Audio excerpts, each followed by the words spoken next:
Hi guys, this is Top Student View, a new show. I'm doing it for electives. I hope you enjoy it. Check it out.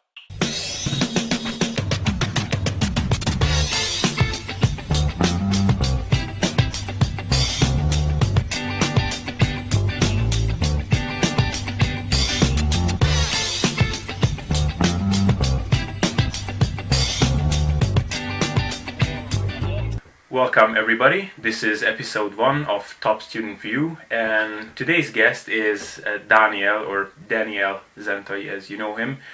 And I'm very curious of what he has to say, because many times it happened that we had an exam period coming up and students just started panicking, we should really start studying now, and he just went, I'm already finished. So Daniel, how do you do it?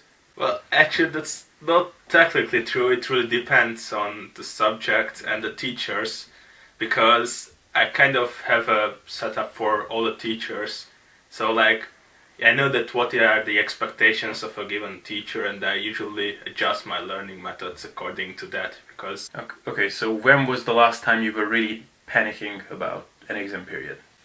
Well, actually it was only once in this school, and that was in the first quarter this year, because we had Thermodynamics. So actually I think by far that was the hardest exam that we had, and well, the results also showed something like this. It wasn't really a panic attack, because if you learn you can basically pass every exam, but that was the hardest, and I was really afraid that I'm going to fail on that, but yeah, fortunately it didn't happen. Yeah, okay. Many students would disagree with that statement, that if you learn you can pass everything. But so let's take thermodynamics then. So it was a challenging subject for you, you say.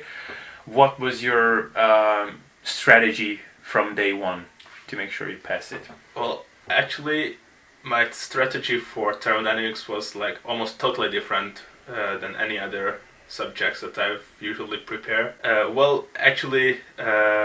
Those mind maps that you can make, and I basically just read all the presentations that were available for the course, and I just made a sketch out of every slide, what is important, what is not important, and after it was done I just reorganized it into a mind map, and I basically learned that. That was one part, and the other part, that we knew that we are going to have some practical exercises from the book. So I also rented the book from the Explorer, and we try to, with some friends as a student group, we try to revise more and more questions, hoping that some of them are going to appear in the test as well, and we are going to be able to solve it. Right, so from thermodynamics, the studying period really started from day one, or there was an intense period until near the end? Yeah, well, the kind of learning that to start from day one, that's something that I can't imagine how can someone do. So now actually I really started to learn really actively only in the last week, when we passed the other exams. But I already started to check out the things and make the sketches 2.5 weeks before the exam. Okay, so when you have an intense studying period, how much time do you spend a day with studying? It's usually 3-4 hours, but yeah, that was the peak, when it was for one. I think in the last week I've learned 60 hours, around something like that.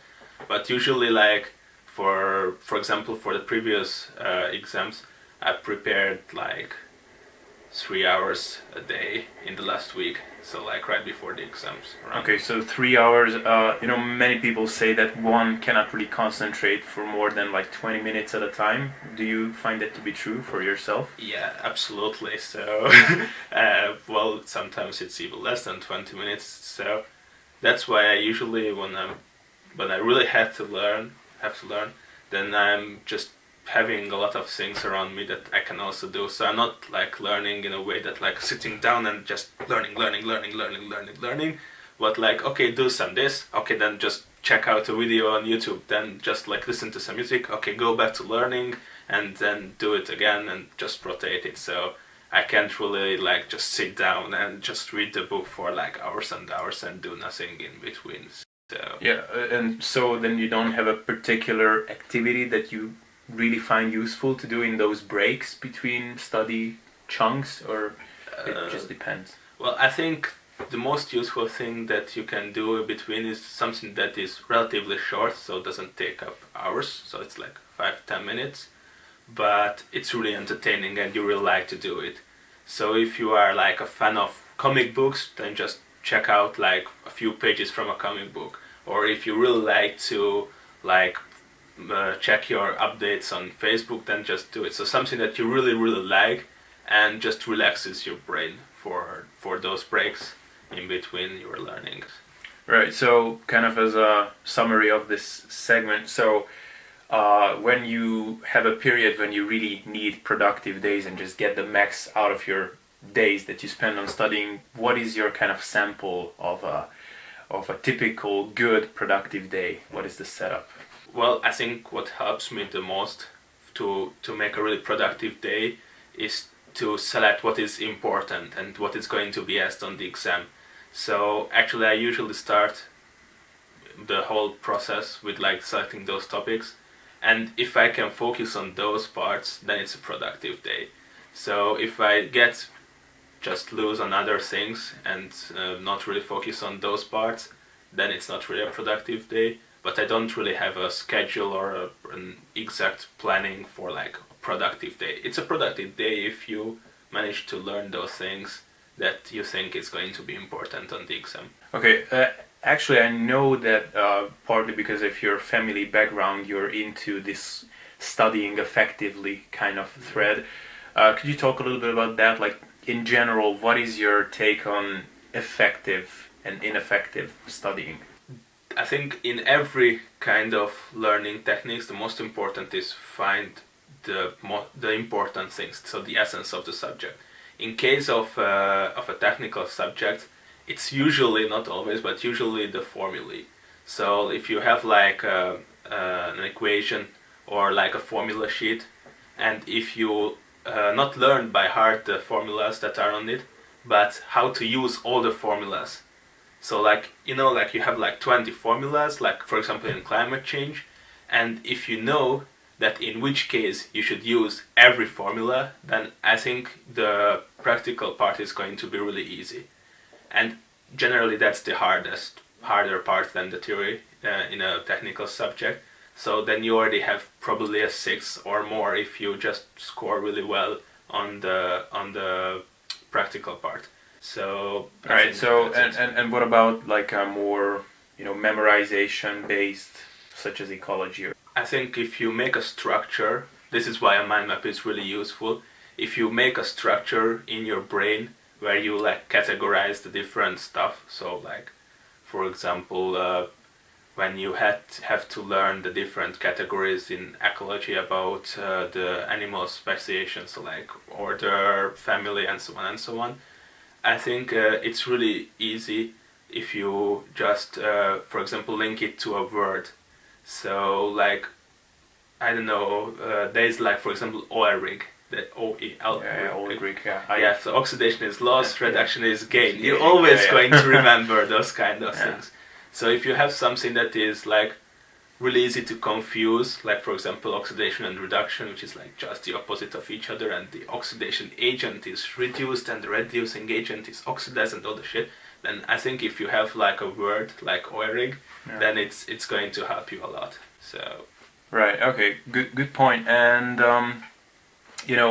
not to take this over the top, but at the position where you are being a top student and being involved with this studying methodology, what do you think is the number one or even 2 or 3 reasons why most students fail to be really successful? I guess a lot of students are going to hate me because of it, but I think just because they're not really caring about. So, for example, when I asked before the Thermodynamics exam that are you prepared for this, like 75% of the students just said no. So like they even know that they are not preparing for it, and what can you expect from a hard exam? So I think most of the time the motivation is a problem. Okay, so to kind of close up on this segment, what people say about individuals who are excelling in an area which kind of requires some kind of a cognitive performance is that these people are always looking for novelty and new things. And I don't want to put words into your mouth, but so are you always looking for new information on the internet, like trying to find new ways to do things, or? Yeah, well, I'm more interested. Actually, I'm the most interested in new things. So the way I imagine my career in the future is like I want to be a developer, inventor. So I really always want to have the newest things. So I'm always trying to be up to date and keep up with the newest technologies and stuff like that. So I'm really interested in those. Do you read a lot in this area, this environmental area? Yeah, relatively. So especially in those kind of things which look like stupid for the first time, but if you think about it, it's like really, really good. So like, and really smart. I think the viewers would appreciate a few, like a list of websites that you read or you recommend them to read if they want to educate themselves in this. Well, I have some favorites, but I'm not really watching a specific website. I'm just rather Googling some important things or something that Vsauce. So like if there is a video which catches my attention and I was like, wow, that's related to environmental science, let's Google for it. But there is, for example, a really, really nice website called Makani Power. It's a company who is developing airborne wind turbines, like flying wind turbines, and that's kind of a thing that I also really wanted to do. Yeah, we will touch on that in a second. Yeah, and I'm really, I could really recommend that website if you're interested in these kind of things.